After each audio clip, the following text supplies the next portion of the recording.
بسم اللہ الرحمن الرحیم۔ السلام علیکم ناظرین۔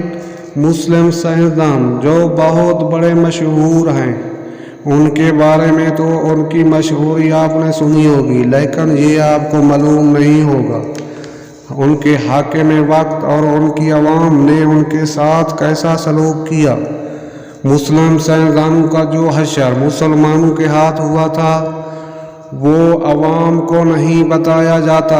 آج بڑے فخر سے کہا جاتا ہے وہ ہمارے مسلم سائنسدان تھے، اگرچہ علم کا کوئی مذہب نہیں ہوتا۔ ان میں سے سائنسدانوں کا مختصر حوالہ پیش خدمت ہے۔ سب سے پہلے بڑے مشہور سائنسدان یعقوب الکندی۔ یعقوب الکندی فلسفے، طبیعیات، ریاضی، طب، موسیقی، کیمیا اور فلکیات کا ماہر تھا۔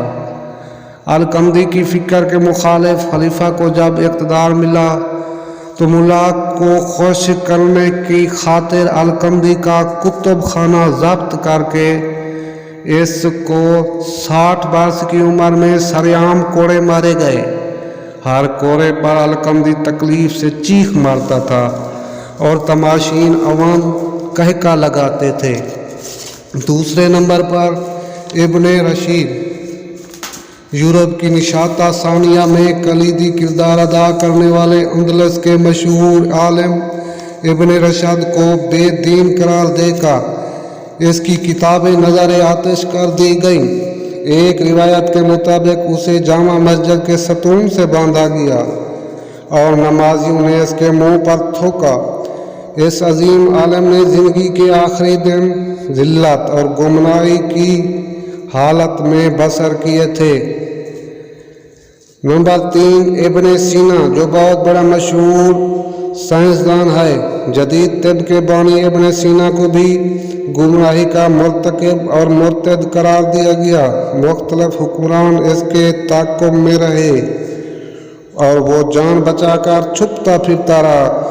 اس نے اپنی وہ کتاب جو 600 سال تک مشرق و مغرب کی یونیورسٹیوں میں پڑھائی گئی، جس کا نام القانون فی الطب ہے، اس نے یہ کتاب حالت روپوشی میں لکھی تھی۔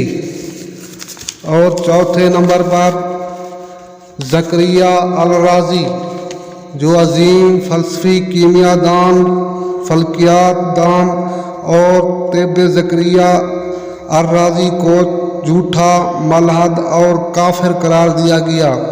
حاکم وقت نے حکم سنایا کہ رازی کی کتاب اس وقت تک اس کے سر پر ماری جائے جب تک یہ تو کتاب نہیں پھٹ جاتی یا رازی کا سر نہیں پھٹ جاتا۔ اسی طرح بار بار کتابیں سر پر مارنے کی وجہ سے رازی اندھا ہو گیا اور اس کے بعد موت تک کبھی نہ دیکھ سکا۔ پانچویں نمبر پر سب سے مشہور مسلم سائنسدان جابر بن حیان تھے، جو حضرت امام جعفر صادق علیہ السلام کا شاگرد تھا۔ جابر بن حیان کو مغربی دنیا میں جدید کیمیا کا بانی کہا جاتا ہے۔ اسے کیمسٹری کا باپ بھی کہا جاتا ہے، جس نے کیمیا، طب، فلسفہ اور فلکیات پر کام کیا، جس کی کتاب الکیمیا اور کتاب الصابین صرف مغرب کی لائبریریوں میں ملتی ہے۔ حکومت وقت کو جابر کی بڑھتی ہوئی شہرت کھٹکنے لگی۔ جابر کا خراسان میں رہنا مشکل ہو گیا۔ اس کی والدہ کو کوڑے مار مار کر شہید کر دیا گیا۔ جابر اپنی کتابیں اور لیبارٹری کا مختصر سامان لپیٹ کر عراق کے شہر بصرہ میں چلا گیا۔ بصرہ کے لوگ جابر کے علم کے گرویدہ ہو گئے تھے۔ جابر جیسی کیمیا گری اور علمی گفتگو لوگوں نے اس سے قابل کبھی کسی سے بھی نہیں سنی ہوگی۔ جابر نے انہیں زمین سے آسمان اور زمین سے اس کی تہوں کا سفر کروایا۔ حاکم کے درباری جابر کی بڑھتی ہوئی شہرت کو حکومت کے لیے خطرہ سمجھنے لگے۔ ایک دن جابر کو الزامات کی زد میں لا کر قاضی بصرہ کے سامنے پیش کیا گیا۔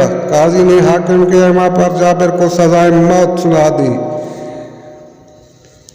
اور یوں جابر کو وبائے کیمیا کی اور اس کی کیمیا گری کی علم اور سیاسی ایجادات کو اس کے اپنے ہم مذہبوں نے جھوٹی اور کفر قرار دے دیا گیا۔